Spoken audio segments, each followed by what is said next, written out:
sommes vendredi 28 avril 2023. Mesdames et messieurs, bonsoir. Merci d'être fidèles au programme de Studio Kalangu et bienvenue dans ce forum de la presse que nous consacrons au décryptage de l'actualité de la semaine qui s'achève et cela avec des confrères des médias de Niamey.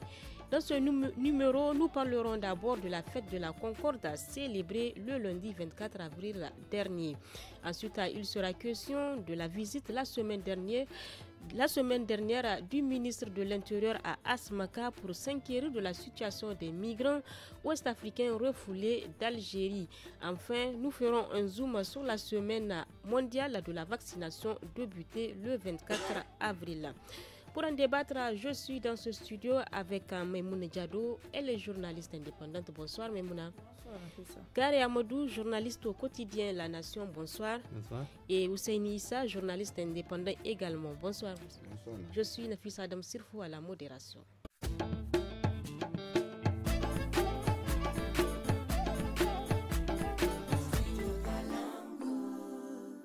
Bonsoir à tous et bienvenue. Le lundi 24 avril a été célébrée la journée nationale de la Concorde, une journée qui commémore la signature le 24 avril 1995 les accords de paix entre le gouvernement et la rébellion armée.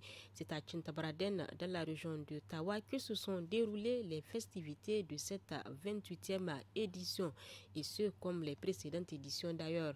Le ministre de l'Intérieur, Hamadou Souley, ainsi que plusieurs personnalités civiles et militaires y ont pris part à la célébration de cette journée. Je commence donc avec vous, Madame Maimouna Diado. Vous êtes journaliste indépendante. Pour revenir un peu en arrière, avez-vous connaissance de quelques points qui ont amené ou bien qui ont abouti à cette signature de paix entre l'État et les belligérants en 1995? Merci Nafisa. Donc, il faut rappeler d'abord qu'avant la signature, le 24 avril 1995, il faut rappeler qu'il y a eu la lutte armée qui s'est basée sur donc, les revendications économiques, sociales et politiques qui avaient déclenché donc, une attaque de Tintabaraden. En 90. Donc, vu cette situation de 90, il a fallu en 95, comme vous l'avez dit, pour pouvoir aboutir à une signature de paix. Et nous avons également en 94, où le gouvernement a créé un haut commissariat à la restauration de la paix, de la paix et de la consolidation, pour pouvoir également essayer de voir comment est-ce qu'il faut faire pour aller justement à cette signature. Donc ça veut dire qu'il y a eu, avant cette signature, il y a eu beaucoup de choses en tout cas qui ont pu permettre d'aller à cette signature, échanger avec ceux qui faisaient la rébellion à l'époque et le gouvernement d'antan. Donc ça veut dire que là, c'est vraiment de justesse, puisqu'ils ont essayé et ils ont pu quand même avoir cette signature pour pouvoir ramener la paix dans cette partie du Niger et également totalement de le Niger. Parce que s'il n'y avait pas eu cet accord de paix, Dieu seul sait aujourd'hui la rébellion, où en serons-nous jusqu'à présent. Est-ce qu'il y aura une situation plus grave et plus grande que la situation que nous sommes en train de vivre actuellement. Alors Garé Amadou, quelle appréciation faites-vous de cette célébration de la Concorde, de la journée nationale de la Concorde, de la signature à la date d'aujourd'hui? Oui, franchement, cette journée de la Concorde est une journée extrêmement importante parce qu'elle permet de rappeler au peuple nigérien l'importance de la paix et la nécessité que nous avons de la consolider et de la renforcer. On est parti du processus de comment on appelle ça, la restauration de la paix, appelé les accords de paix, à la consolidation de la paix. Aujourd'hui, on est dans un processus de consolidation de la paix. Mais entre les deux, il y a eu quand même une nouvelle rébellion qui a éclaté, fort heureusement qui a été réglée sous le régime de Tanja. Voilà, après des victoires militaires, bien sûr, il faut le dire, sur le terrain, qui ont contraint pratiquement les mouvements rebelles à venir, en tout cas à la table de négociation et à signer les accords de paix. Aujourd'hui, on est dans une sorte de... On a consolidé la paix avec les anciens groupes rebelles, mais on a une nouvelle tension qui a éclaté au niveau de nos frontières avec les terroristes qui traversent la frontière pour venir nous attaquer et en tout cas perturber la quiétude des populations. C'est à ça qu'on fait face aujourd'hui, n'est-ce pas? Une situation assez bizarre parce que on a célébré la paix le 24 avril Alors qu'on est dans un contexte aussi de terrorisme qui nous rappelle qu'encore, il y a des défis auxquels on fait face aujourd'hui actuellement. Si les rébellions sont finies, aujourd'hui, malheureusement, on doit faire face à la question du terrorisme. Monsieur Ousseini Issa, vous êtes un journaliste indépendant, la situation sécuritaire reste tendue. Alors après 28 ans après la signature des accords de paix ici au Niger, la situation est encore tendue ici au Niger. Quelle explication pouvez-vous donner à cette situation? Je vais d'abord commencer par rectifier quelque chose, c'est que en dehors, comme avait dit, de la première rébellion qui a mis en place la coordination de la résistance armée qui s'est muée en organisation de la résistance armée avec la dissolution d'une branche, la branche de Mano Dayak. La nouvelle branche était conduite par l'actuel premier ministre de Iris Aboula, qui est actuellement ministre avec rang de conseil et tout ça. Il y a eu une rébellion à l'époque, une rébellion qui a été gérée effectivement sous Baé. C'était la rébellion dans le lit du lac Tchad, la rébellion menée Toubou, qui était dans la zone et qui a trouvé comment dire son issue, une issue favorable, une issue heureuse en 1998. Et c'est ça qu'on a appelé les accords additionnels de paix. Oui. Pour un peu compléter. Après, maintenant, quelle appréciation peut-on faire? Bon, moi, je me dis, quelque part, on a quand même parcouru un chemin. On sait qu'est-ce qui a amené ces mouvements-là. On doit normalement pouvoir créer les conditions pour qu'on n'assiste pas à de nouvelles situations de telle nature. Mais malheureusement, qu'est-ce qui se passe? On sait ce qui amène les problèmes. Les problèmes, c'est les injustices. L'abandon de certaines zones, c'est-à-dire du point de vue investissement et tout et tout. Il ne faut pas se faire d'illusions. L'injustice sociale, quand la redistribution des richesses n'est pas bien faite, bien évidemment, ça crée des frustrations. Et y compris ce qu'on est en train de vivre, cette histoire du djihadisme, du terrorisme dont on parle, il ne faut pas perdre de vue que c'est alimenté aussi quelque part par cette situation de pauvreté, de sentiment d'être abandonné par certaines populations. Parce que quand vous allez dans la région de Difa, il y a plein de jeunes gens qui se sont engagés parce qu'ils considèrent qu'il n'y a pas d'opportunité d'emploi, il n'y a rien. Est-ce qu'on est en train de construire, de travailler à construire cet idéal-là? Créer les conditions pour que toutes les régions, en tout cas les jeunes, les bras valides puissent être occupés. Est-ce qu'on est en train de faire ça? Vous voulez parce dire que le taux n'est pas... le manque d'emploi aussi est l'un des facteurs bien évidemment, le développement local. Jeunes, le développement local. Je veux dire, l'emploi, moi, je ne vois pas ça sous l'angle seulement qu'il faut créer des emplois salariés. Créer les conditions pour que les gens puissent se prendre en charge localement, y compris à travers l'agriculture, l'élevage et tout, pour être autonomes. Pas forcément des emplois de l'État et autres. Est-ce qu'on est en train de faire ça? Malheureusement, non. Créer des structures qui puissent embaucher, est-ce qu'on est en train de faire ça? C'est pour ça que j'ai dit, c'est bien beau de célébrer chaque année la cohésion, la concorde, mais encore faudrait-il que ça soit traduit dans les actes, au quotidien. Créer les conditions pour que les gens se sentent solidaires, les citoyens se sentent comme appartenant à une même nation. Mais tant qu'on ne crée pas cette situation, on ne crée pas ce contexte-là, moi je me dis, il faut toujours s'attendre à ce genre de situation. On va continuer chaque année à célébrer, mais on ne fait rien pour consolider véritablement. Et on est dans cette situation aujourd'hui, il ne faut pas se leurrer, il ne faut pas se faire d'illusions. Tout dans la bande nord Tillabéri, toute cette bande nord Tillabéri, qui est impactée par l'insécurité. Oui, bien sûr.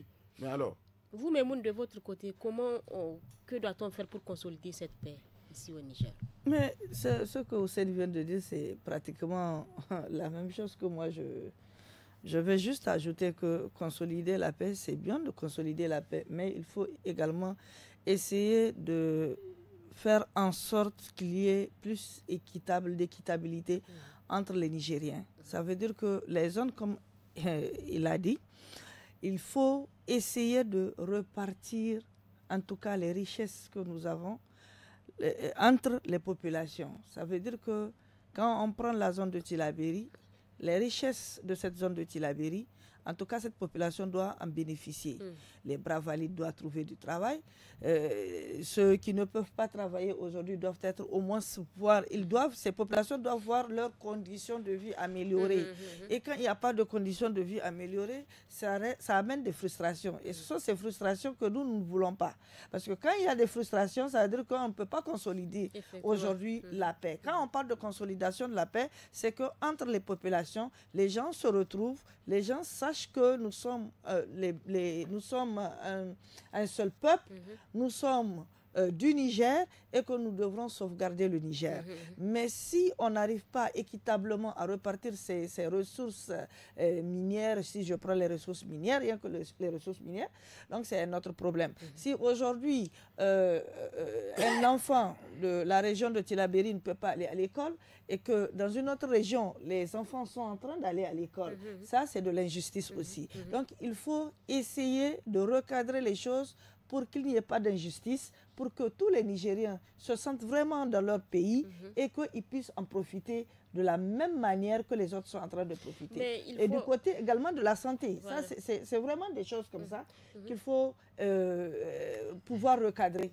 Mais il faut également l'implication de toute la communauté dans cette consolidation de la paix, n'est-ce pas, Gary? Oui, bien sûr, bien sûr. Et je crois que il faut bien dire que c'est pas que l'État ne fait rien en fait. Voilà, oui. Oui, l'État fait des choses. L'État est arrivé à un point où depuis plus d'une dizaine d'années, il y a un ministère même qui est chargé de l'insertion des jeunes, de la formation professionnelle. On a vu des écoles professionnelles prospérer un peu partout dans le pays. Mais comme ils l'ont dit, effectivement, apparemment ce n'est pas suffisant parce que si les jeunes se font enrôler au niveau des groupes terroristes, c'est qu'il manque d'opportunités. Donc ça veut dire qu'il y a des efforts à faire par l'État pour essayer d'occuper les jeunes. Et ça c'est valable pour la région de Tillabéri, pour la région de Difa et même pour les autres régions, parce qu'on ne sait jamais là où ça peut la frustration que ça peut amener. Parce que, regardez, dans certaines régions, c'est du grand banditisme qui est en train d'éclater. Dans la région d'Agadez, voilà, c'est le banditisme qui et tout ça, c'est le désœuvrement.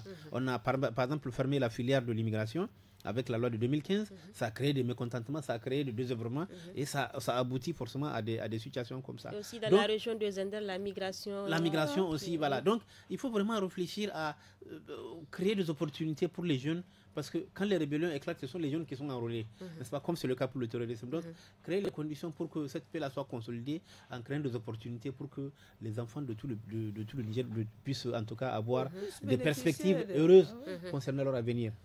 Merci bien. Nous passons donc au deuxième sujet du forum de la presse de ce jour. La semaine dernière, le ministre de l'Intérieur, Hamadou Adamou Souley, s'est rendu à Asmaka, village frontalier avec le Niger qui enregistre de plus en plus de migrants ouest-africains refoulés d'Algérie. Il s'est agi pour le ministre de voir de plus près la situation de ces migrants bloqués à Asmaka. Hamadou Adamou a lancé un vibrant appel aux différents pays de la CEDEAO pour accélérer le processus de reconnaissance de leurs ressortissants qui optent pour le retour volontaire organisé par l'OIM. On l'écoute au micro de notre correspondant Moussa Maman. Depuis le début de l'année 2023, les expulsions des ressortissants ouest-africains ont pris une dimension critique avec plus de 7172 migrants refoulés. La disponibilité des services sociaux de base est extrêmement limitée à Assamaka de plus. Actuellement, le village d'Assamaka compte beaucoup plus de migrants que de communautés locales. L'accès aux infrastructures sociales de base dans cette zone désertique est déjà très limité. Cette situation a pour corollaire une forte augmentation de la criminalité transfrontalière et du banditisme de tout genre dans la zone. Je lance également un vibrant appel aux différents pays de la CEDEAO pour accélérer le processus de reconnaissance de leurs ressortissants qui optent pour le retour volontaire organisé par l'OIM.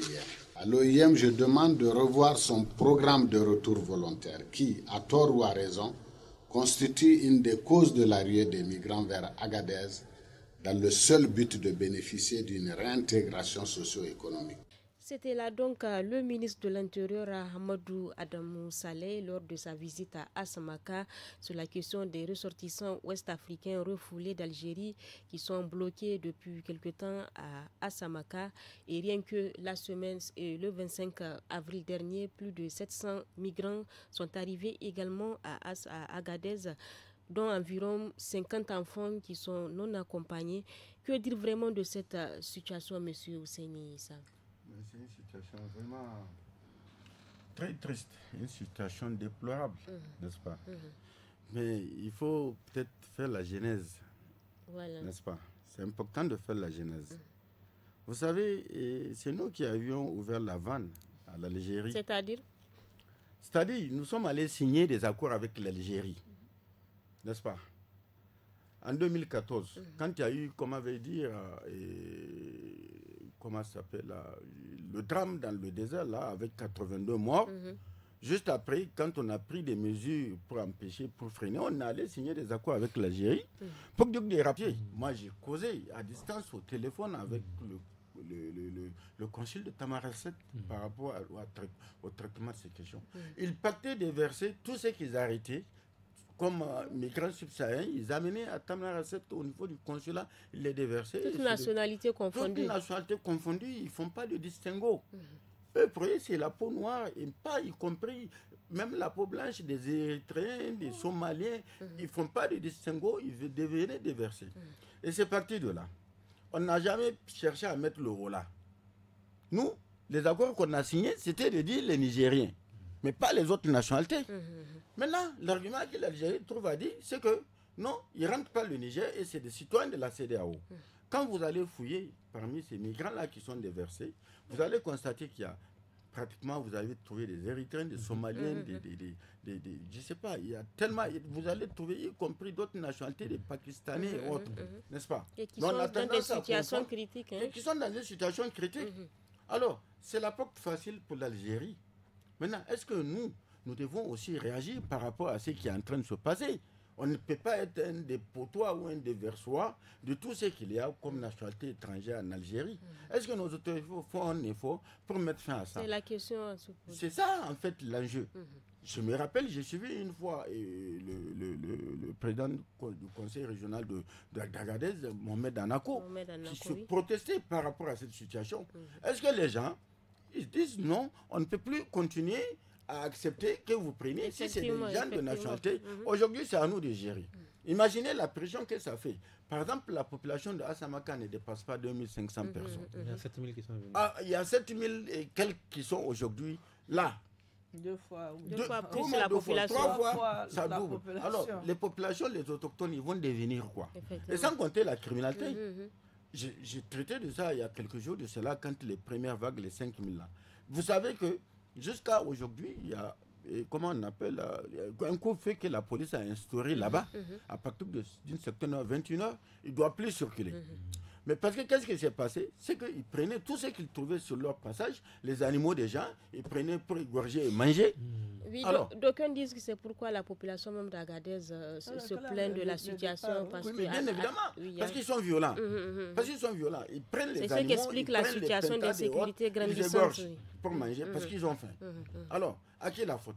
C'est parce que nous devons aussi taper du poing sur la table pour dire à l'Algérie, non, nos accords ne signifient pas que vous allez nous déverser, parce que quand vous les déversez, il y a un point qu'on appelle point zéro, en plein à 15 km de Asamaka. Souvent, les étrangers, c'est les Nigériens qui ont la chance de pouvoir être acheminés jusqu'à Asamaka. Mais eux, c'est à point zéro là qu'on les débarque et ils marchent à pied pour venir, ils marchent pour venir jusqu'à voilà. Alors, est-ce qu'on doit continuer à accepter? Parce qu'imaginez que c'est tous les jours. Dans le mois, il y a au moins 4 ou 5 fois des convois qui quittent l'Algérie. Mais le ministre a même lancé l'appel aux différents pays de la CEDEAO d'accélérer le processus de rapatriement de ces migrants. Mais est-ce qu'ils sont au courant de ce qui est en train de se passer? Parce que c'est bien beau de dire, mais quand il y a des Congolais qui viennent, c'est des Congolais qui sont sortis, qui ont cheminé pour venir jusque vers le Niger, qui ont traversé Agadez pour aller en Algérie. Mais peut-être que ces populations, ou du moins ces autorités congolaises, ces autorités camerounaises, ils n'ont pas une situation claire de leurs ressortissants. N'est-ce pas? Justement, selon l'OIM, la situation de ces migrants, c'est plus de 4000 qui sont dans des situations critiques. Qui sont dans la rue, qui dorment, qui sont dans la rue, pratiquement, il y a une pression sur les ressources, l'eau, l'accès aux soins de santé, pratiquement, sans compter l'insécurité. Parce que la population locale est asphyxiée aujourd'hui. C'est une réalité qu'on ne veut pas dire aux gens, mais c'est une réalité qui est là. Mais Moundiado, c'est une réalité selon Ousseini, c'est une situation critique. C'est vraiment une situation critique, comme l'a dit Ousseini. Parce que là, il faut voir, quand on vient de verser plus de 7000, en tout cas migrants subsahariens, à Asamaka, c'est un problème. Et qui continue d'être refoulés. Et ce n'est pas encore fini. Parce qu'il y en a d'autres qui sont sur le chemin de retour encore, d'être refoulés au niveau donc, du Niger. Et non seulement la ressource en eau est insuffisante, il y a les problèmes de couches sanitaires qui viennent encore asphyxier, parce qu'il faut chercher la solution. Il y a le fait même de faire en sorte de nourrir même combien de bouches, mais c'est un autre problème. Est-ce qu'il y a suffisamment... Mais l'État du Niger ne peut pas prendre en charge toutes ces personnes qui sont refoulées chaque jour, qui viennent de l'Algérie. Donc c'est vraiment une situation accablante. Attendre à ce que le processus de rapatriement se fasse. Mais l'OIM ne peut pas garantir la santé comme il le faut et garantir la nourriture ainsi que l'approvisionnement en eau comme il le faut. Donc, s'ils ne peuvent pas trouver des conditions de vie meilleures, mais c'est bien normal que ces gens se retrouvent dans la rue un bon matin ou bien la soirée ou bien la nuit pour pouvoir aller faire des dégâts. Mais il faut également regarder aussi les filles qui sont là-bas aussi sont en danger. Il n'y a pas que les filles, même les habitants. Même les habitants sont en danger. Et mais aujourd'hui, il y a des violations, il peut y avoir des viols, il peut y avoir beaucoup de choses qui peuvent entourer toute cette situation-là. Mais comment est-ce qu'il faut le faire? Maintenant, c'est vraiment d'appeler. Moi, je propose que l'État du Niger dépêche, par exemple, ne serait-ce qu'une délégation qui va vers ces pays-là pour leur dire venez, parce que là nous sommes récupérer, parce que rester ici et envoyer un message, ça ne suffit pas, parce que là ça traîne. Et tu as bien vu que ce sont ces mêmes migrants qui sortent pour crier ils veulent retourner dans leur pays, qu'ils ne peuvent pas rester ici, ils sont pas pris en charge, il manque de ça. Mais attends, quand tu pars pour aller dans un autre pays avec les conditions irrégulières, parce que c'est la migration irrégulière, il faut le dire, mais il faut s'attendre à ça aussi. Il faut s'attendre à ça. Garé Amadou, c'est des milliers de migrants ouest-africains refoulés d'Algérie qui continuent d'arriver dans la région d'Agadez, plus précisément à Asmaka. Vous, quelle est votre perception de cette situation? Moi, je salue quand même la promptitude du ministre de l'Intérieur, Amadou Adamousolé, pour avoir effectué le déplacement sur zone. Et puis, pour en tout cas prendre la température de la situation. Et je crois que son appel, c'est quelque part aussi une sorte de ras-le-bol par rapport à une sorte d'insouciance des pays dont les ressources sont concernées par rapport à la situation. Parce que quand il dit qu'il lance un appel, voilà, c'est-à-dire, ça commence à bien faire, quoi. Ça va comme ça, quoi. Ils en ont marre. Voilà, donc vraiment, venez prendre vos migrants. Et je crois que et à partir du moment où il le dit officiellement, ça veut dire qu'un processus est déjà enclenché. Un processus qui va se dérouler en relation avec le ministère des Affaires étrangères. C'est-à-dire que c'est vraiment des lettres ou des correspondances qui vont être adressées aux représentations au niveau de ces pays-là pour les informer que voilà, venez envoyer des délégations, n'est-ce pas, des missions pour venir faire le point et puis mettre en place le processus de rapatriement. Donc c'est ça qu'il faut faire. Il faut vraiment que c'est une chose urgente parce que, écoutez, les gens sont dans le dénuement, n'est-ce pas? Ils sont là dans une zone où aujourd'hui, ils sont plus nombreux que les autochtones. Les autochtones subissent une pression. Il y a la peur, vous comprenez? Il y a une sorte de menace qui est là, n'est-ce pas, sur eux. Donc, ça veut dire qu'il faut même renforcer la sécurité au niveau de Assamaka. Il faut renforcer la sécurité. Il faut protéger ces populations-là. Quand on me dit qu'il y a même un couvre-feu, mais c'est grave. Il y a un couvre-feu qu'on a. Il faut renforcer la sécurité au niveau de Assamaka. Il faut protéger nos 2000 habitants là, n'est-ce pas? Et protéger aussi, c'est vrai, les migrants, parce qu'au nom de l'universalité des droits de l'homme. Mais les pays qui sont concernés doivent rapidement envoyer des missions et pouvoir, en tout cas, rapatrier leurs ressortissants. Pourquoi pas même mettre en place un comité permanent, puisque dans tous les cas, ce n'est pas ça qui va arrêter les gens pour partir à la migration. Donc il y aura toujours des refoulés. Mettre en place un comité, une sorte de système de coordination entre le Niger et les pays concernés, pour que quand des cas comme ça arrivent, vraiment rapidement on mette en place une sorte de plan B rapide pour qu'on puisse vraiment prendre les habitants et les rapatrier chez eux, parce que sinon ils vont causer beaucoup de dégâts ici. Tout cas. Mais Hussein, vous, est-ce qu'il y a d'autres alternatives vraiment pour faire rapatrier tous ces migrants-là? Il n'y a plus d'alternative, il n'y a pas d'autre alternative. Les centres d'accueil de l'OIM au niveau d'Assamaka, la capacité, c'est un centre de transit d'abord. Ce n'est pas un centre de... Il est reconnu, C'est juste un centre de transit, on vous prend pendant un certain temps. Après, et on crée les conditions pour que vous puissiez malheureusement, continuer. c'est devenu... Maintenant, c'est devenu 1500. Et bien, capacité d'accueil de 1500. Il y a aujourd'hui 7000 et quelques. Il faut que l'OIM même cherche des moyens. Non, mais parce que l'OIM est en train... Ils ont même lancé un appel. L'OIM même a lancé un appel. Le problème, moi, j'ai dit, non, c'est un faux fuyant. Moi, j'ai dit, ils sont responsables.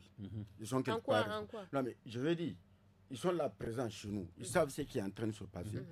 Ces 5 000 migrants-là, c'est pas avant-hier ils sont arrivés. C'est depuis pratiquement janvier. Effectivement, qui C'est depuis continuent pratiquement d'arriver. janvier que le processus a commencé. Janvier. Ça fait combien de mois aujourd'hui? Et de l'autre côté, l'OMS s'est retrouvé dans une incapacité de pouvoir évacuer tout le monde. Et de l'autre côté, en Algérie, ça continue à être déversé. Alors, l'OM est dans des employés qui est là, qui est la société, qui verse, qui entretient des relations avec l'État. Maintenant, qu'est-ce qu'il faut faire? C'est bien beau de dire aux pays, comme avait dit, les pays dont c'est les citoyens de venir chercher. Mais si vous pensez que ces pays-là, ils ont leurs propres préoccupations pour venir chercher à récupérer des gens qui ont quitté délibérément de chez eux. Pour aller oui, c'est un peu, ça dit lancer un appel pour dire venez, vos migrants sont là. Et quand vous voyez, parce que moi j'ai eu à côtoyer ces gens, ils sont d'une agressivité terrible. Effectivement. C'est comme si les gens qui sont sur place, les gens qui sont sur place, c'est les gens qui sont sur place qui sont à l'origine de leur situation. Même à Niamey, il y a des cas d'agression qui ont été effectivement, oui, dans leur centre d'accueil juste à côté, oui. Alors, ça pose un problème. Ça pose un problème parce que souvent, nous, on nous a même expliqué ici, vers Hamdellah, il y a même certains d'entre eux qui sont des anciens miliciens. Alors, c'est grave. Alors, ça pose un problème si on les laisse s'entasser pendant un temps. Parce qu'aujourd'hui, à Samaka, ça a cessé d'être une localité pratiquement 7000 pour une population qui n'atteint pas 2500 personnes et qui se retrouve avec combien? Plus de 7000 qui sont là. Oui, Garé. Mais moi, si je suis un habitant d'Assamaka, vous croyez que je vais laisser ma fille sortir dans ces conditions-là? Je vais laisser ma fille sortir. C'est la préoccupation. Ah non. Je dis à ma fille, ne sors jamais. Parce que parmi les migrants, c'est pas qu'on veut jeter la tête sur les migrants. Attention, il faut que les gens comprennent ce qu'on est en train de dire. Peut-être que c'est leur parcours vraiment qui les amène à être autant agressifs, je sais pas. Oui, vous savez, les gens, ils ont parfois tendance à vouloir interpréter les paroles des gens. Il ne faut pas qu'on pense que nous sommes en train de stigmatiser les migrants. Non.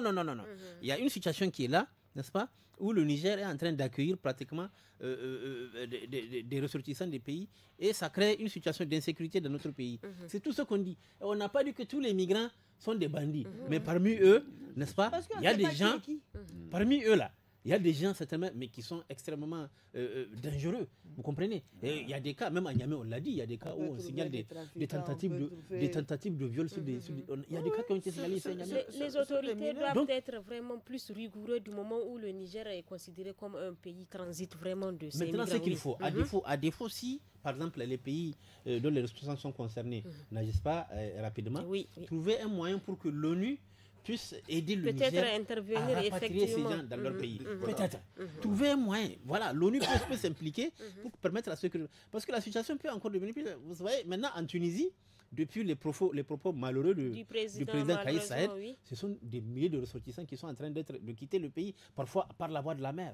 Et ça peut arriver aussi chez nous. On ne sait jamais. On peut le déverser aussi ici. Donc, c'est une situation dangereuse pour moi. Les Nations Unies doivent aider le Niger à mieux gérer cela. Si les pays ne réagissent pas rapidement, avec l'aide de l'ONU, n'est-ce pas, qu'on puisse vraiment mettre en place des charters pour pouvoir amener ces gens-là dans leur pays. Vivement donc des pistes de solutions face à cette situation. Nous allons marquer une petite pause avant de poursuivre ce débat.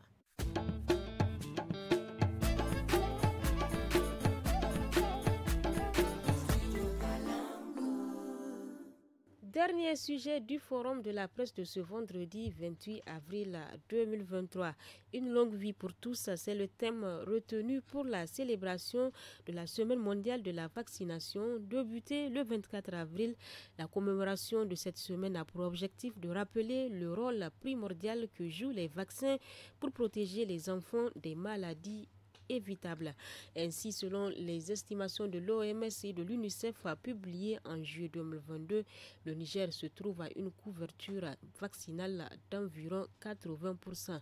Memouna Diado, quelle est votre appréciation? Oui, mais c'est bien si le Niger se trouve à une à 80% en tout cas la couche vaccinale.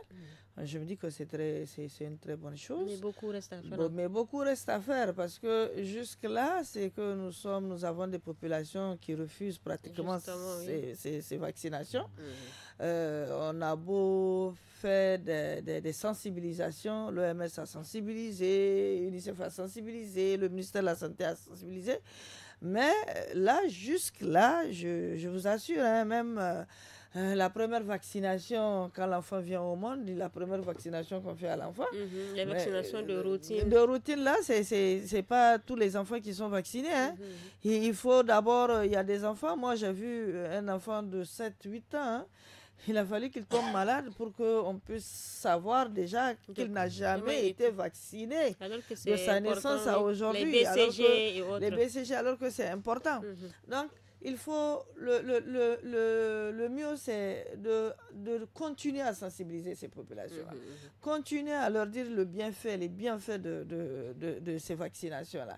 Parce que d'aucuns mélangent les choses. Ce qu'on entend, ce que les gens se racontent, il ne faut pas faire vacciner ton enfant parce que si tu vaccines ton enfant, il devient infertile, il devient... Oui. En fait, je ne sais pas comment ces populations arrivent à créer, en tout cas, la psychose au niveau de certaines personnes. Donc, c'est cette psychose qu'il faut essayer de dépasser. Il faut essayer de voir comment est-ce qu'il faut casser, en tout cas, ce mythe-là pour pouvoir aller et atteindre peut-être les 90%, pourquoi pas 100% de vaccination, pour qu'aujourd'hui, ou bien quel est le mécanisme aujourd'hui qu'il faut également essayer de faire, essayer de mettre en place pour que tous les enfants du Niger puissent être vaccinés. Les vaccinations de routine, autant pour moi, existent au Niger et concernant certaines maladies telles que la polio ou autres, un temps, on disait que la polio même a été éradiquée de par la vaccination garée. Pensez-vous qu'il y a eu un progrès vraiment ici au Niger depuis que le pays a commencé à entamer ces vaccinations-là? Oui, c'est sûr que quand on parle de 80%, ça veut dire qu'il y a eu une amélioration. Mais il y a aussi toujours il y a des têtes brûlées qui refusent d'être vaccinées. Et vous savez, il y a quelque part une sorte d'hypocrisie dans cette affaire-là. Parce que mais selon vous, qu'est-ce qui explique ce refus même de la population? En fait, qu'est-ce qui explique ce refus? Il y a quelquefois certains marabouts qui vont dans des villages et qui vont... On lui dit, non, oui, on vous vaccine parce que le blanc veut empêcher à ce que... Voilà, vous voyez, c'est ce que j'ai dit.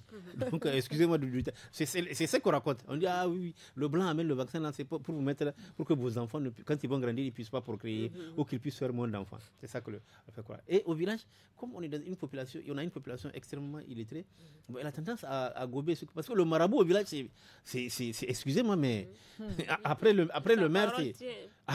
la parole du marabout, parfois, elle vaut plus que la parole du maire. Hein. Et donc, vous voyez, on est dans ce système-là. Et là où je parle d'hypocrisie, c'est que, vous savez, les gens refusent une certaine vaccination, mais dès qu'on vous dit que la méningite est venue là, dès qu'on vous dit que l'épidémie de méningite est venue là, les gens courent, c'est eux qui courent. Ils courent pour se faire vacciner, leurs enfants tous. Donc, vous voyez, et pourquoi là, pour la méningite, on ne dit pas que non. Vous croyez que si avec la dernière pandémie même de la Covid-19, ça a créé la psychose. Mais oui, ça a créé la psychose. La Covid, au moins, on peut comprendre parce que, bon, peut-être si vous ne voyagez pas, moi, je ne vois pas pourquoi. Mais la vaccination n'a pas marché. Voilà. Parce que même parmi les intellectuels, pour la Covid, excusez-moi, mais nous sommes un peu réticents. Voilà, nous sommes un peu réticents parce que moi, là, je ne me suis jamais fait vacciner. Pourquoi? Parce que je trouve que la rapidité avec laquelle on a trouvé un vaccin, pour moi, c'est très suspect et je trouve ça extrêmement dangereux. Ce n'est pas sûr. La preuve, c'est que même pour la vaccination du Covid, on dit non, première dose, deuxième dose, troisième dose. Où est-ce que vous entendez ça? Nous, ce qu'on a connu quand on était enfant, on fait une vaccination du BCG une fois, c'est fini. Mais non, pour le Covid, on dit qu'il faut faire 3 fois. Donc, vous voyez, nous, ça nous a fait peur. Voilà. Heureusement, on ne voyage pas dans des pays où on exige la vaccination et on ne s'est pas fait vacciner. Et Dieu a fait que le Covid est presque fini. Et tout récemment, il y a un vaccin contre le paludisme. Le vaccin contre le paludisme, pour le moment, on dit qu'il est prometteur. Oui. Il y a des tests qui sont faits, n'est-ce pas? Mais ce vaccin-là, quand il va être, en tout cas, parce que entre la production du vaccin, les tests, je crois qu'il y a encore 5 ans ou 10 ans. Mais le jour où ce vaccin-là sera, je suis sûr que quand on va l'amener, on va être confronté au même problème de réticence des populations. J'ai comme l'impression que les populations n'ont peur que de la méningite. Dès qu'on vous dit qu'il y a une épidémie de méningite là, allez-y dans les centres de santé, dans les écoles là. Mais les gens se bousculent pour pouvoir avoir la dose. Les gens achètent même la dose. Les mêmes gens qui refusent qu'on fasse le vaccin contre la polio pour leurs enfants, là, les mêmes gens se bousculent, je vous dis, avec leurs enfants. C'est une parce que là, qui tue bien sûr, voilà, plus, oui. Voilà le problème. Monsieur Ousseini Issa, comme l'ont relevé Maimouna et Garé, certaines populations dans certaines localités sont réticentes face à ces vaccinations, alors que le vaccin, comme on le dit, permet vraiment de faire face à certaines maladies. Que pensez-vous vraiment? Quelle appréciation, quelle perception vous? Non, ça, il faut nuancer. Il faut nuancer quand même, il y a la sensibilisation aujourd'hui de plus en plus. On n'est plus au début des années 60. Voilà. N'est-ce pas? Aujourd'hui, il y a des radios communautaires qui sont implantées un peu partout. Il y a des sensibilisations qui sont faites à l'endroit. Le problème qui se pose fondamentalement, c'est l'accès. L'accès au vaccin. L'accès aux soins de santé. Alors, quand il n'y a pas de soins de santé, il y a combien de personnes qui naissent dans la brousse là-bas? Peut-être qu'il n'y a même pas de matrone. Oui. La personne naît, on a l'habitude de faire accoucher, et puis bon, on fait les soins traditionnels, et puis l'enfant grandit comme ça. Il est plus résistant pour Ah non, mais je suis en train de dire. Alors, quand il n'y a pas, parce que c'est aussi l'accessibilité, quand il n'y a pas suffisamment d'infrastructures d'accueil où les gens peuvent aller, bien évidemment, ou quand vous voulez faire la vaccination, il vous faut parcourir par exemple 10 à 15 km pour trouver un centre de santé. Sensibiliser même la population. Attention, il y a des équipes mobiles qui vont dans oui, les villages et qui font aussi face à des refus. C'est de ça qu'ils parlent en fait. Non, quand je vais dire, parce qu'il faut avoir aussi au niveau des centres de santé qu'on puisse dispenser, parce que normalement c'est dans les centres de santé. Maintenant, de temps en temps, lorsqu'il y a des campagnes, c'est lorsqu'il y a des campagnes, il y a les équipes mobiles qui se déplacent. Mais quand il n'y a pas, quand c'est dans des périodes de campagne, et le plus souvent les campagnes sont financées souvent par l'extérieur, pas que des partenaires extérieurs, parce que ça nécessite beaucoup d'argent, de déplacement, de carburant et tout, les frais qu'on donne aux agents qui vont aller d'un village à l'autre, tout ça. Quand c'est en période normale, il faut aller dans les formations sanitaires pour pouvoir bénéficier. Il y a beaucoup de femmes qui n'ont pas accès, par exemple, à la protection maternelle et infantile. Ici, on voit à Niamey, quand la femme, on dit, Pémi, tu vas aller, il y a des périodes où tu vas aller pour faire consulter l'enfant, pour qu'on lui fasse des injections et tout. Mais quand vous êtes dans une zone où il n'y a rien, c'est difficile. Vous mangez même, c'est difficile. Vous allez faire comment? Moi, je dis, c'est déjà quelque chose qu'on ait atteint 80% de taux de couverture vaccinale. Mais sinon, de manière générale, bon, il y a des réticences par rapport à certains vaccins. Quand on fait la campagne autour de certains vaccins, comme vient de dire Garé Covid, on dit qu'il faut aller... parce que la polio... oui. Mais on sent, mais surtout quand on sent que ce n'est pas les autorités en place qui sont derrière, que c'est des partenaires étrangers, mais ça crée une espèce de réticence, que c'est les Blancs qui sont derrière, ça crée une espèce de réticence. Pourquoi depuis quand ils vont commencer à s'intéresser à notre santé? Il faut donc intensifier sur la sensibilisation, sur la sensibilisation, oui. Surtout sur la sensibilisation, mais surtout je crois qu'à défaut, comme l'a dit Ousseini, à défaut d'avoir suffisamment de centres de santé dans les localités reculées, vraiment accentuer les campagnes de vaccination mobile. Voilà, et là, ça nécessite un financement. Et aussi penser vraiment à certaines maladies, parce que la population pense qu'il y a certaines maladies qui nécessitent vraiment qu'on ait des campagnes de vaccination, telles que, je ne sais pas, la bilharziose, voilà, le ver de Guinée. Effectivement. Là, ils donnent même de l'argent, par exemple, par rapport à ça, pour pouvoir empêcher aux gens qui sont déjà infectés d'aller dans les marigots. Quand vous dénoncez, on vous donne de l'argent. Oui, bon, ça dépend du montant. Le ver de Guinée. Alors ça, c'est des cas concrets où les gens sont conscients de la dangerosité, n'est-ce pas? Ici, on a fait vacciner, on a vu l'intense campagne autour de Covid, et ça a créé, bien évidemment, une espèce de répulsion, parce que pour les gens, mais c'est quoi? C'est le rhume. Et on va dire, il faut forcément... Et encore pas un vaccin, il faut faire plusieurs doses. En même temps, il y a plusieurs doses de rappel. Il y a plusieurs types.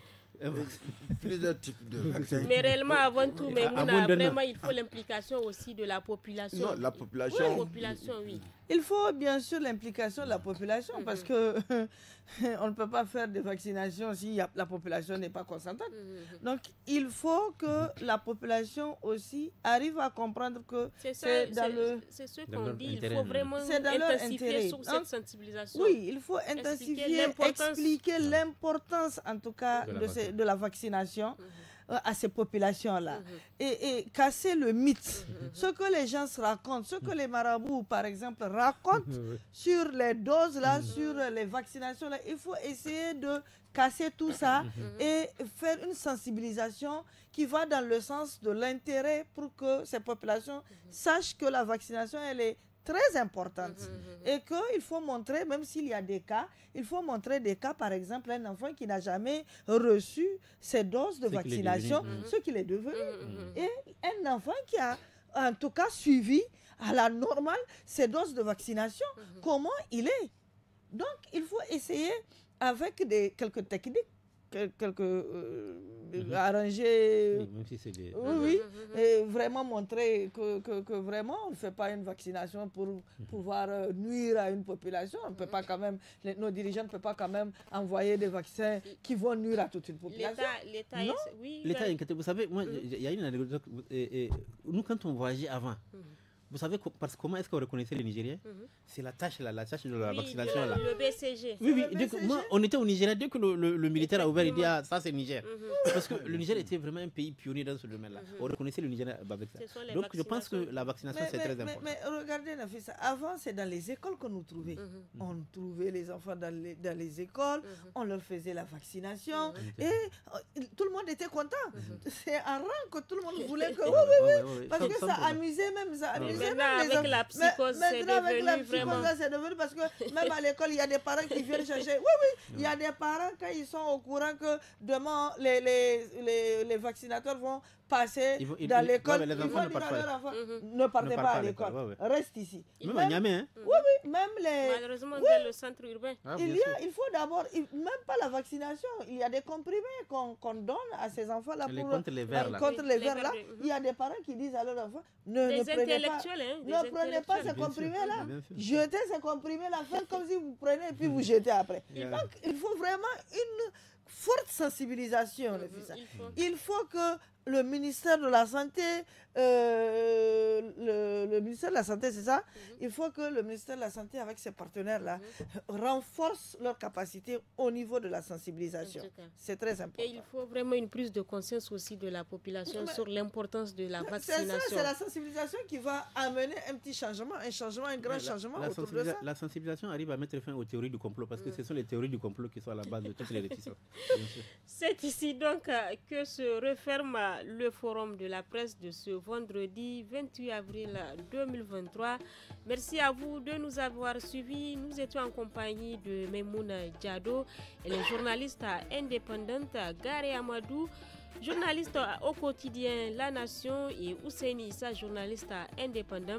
Merci à vous. N'oubliez pas, le programme Jeunes, c'est samedi et dimanche dès 17h avec l'actu des jeunes en 5 langues suivi de tous à la FADA. Et à partir de 18h15, les samedis et dimanches, les forums en Hausa et Zarma. La technique est assurée par Issa Lawali, la régie vidéo Mustafa Ayuba. Je suis le fils Adam Sirfo à la modération. Très bon week-end à tous. Au revoir.